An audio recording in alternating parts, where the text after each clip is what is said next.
Hello guys, చిన్న short వీడియోతో మీ ముందుకు వచ్చాను.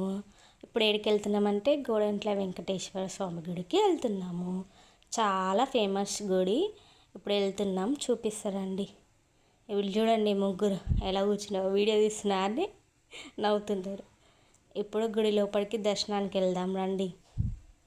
ఎంట్రన్స్లోనే మనకి కాలు కడుక్కోవడానికి అలా ఉంటుంది. ఉన్నాక తర్వాత దీపం ముట్టించి ఇప్పుడు 108 ప్రదర్శనలు చేస్తారంట. అది కోరుకున్న అంటే ఏదైనా కోరిక తీరినాక 108 ప్రదర్శనలు చేస్తారంట. అది ఫేమస్ అంట. మాకు కూడా తెలీదు. మేము కూడా ఒక కోరిక తీరుకున్నాం, అయిపోయింది కాబట్టి 108 ప్రదర్శనలు చేసి ఇప్పుడు కొబ్బరికాయ కొట్టేసి బొట్టు పెట్టుకొని దర్శనం చేసుకున్నాం రండి. ఇప్పుడు ఏదో ఫోన్ అలో లేదు, నేనేదో తీసా అంతే దొంగసాటంగా అంతా. అందుకని ఇప్పుడు చూడండి ఎంత బాగుంటాడో దేవుడు. అస్సలు గుడి కూడా చాలా ఫేమస్. లైక్ చేయండి, సబ్స్క్రైబ్ చేసుకోండి.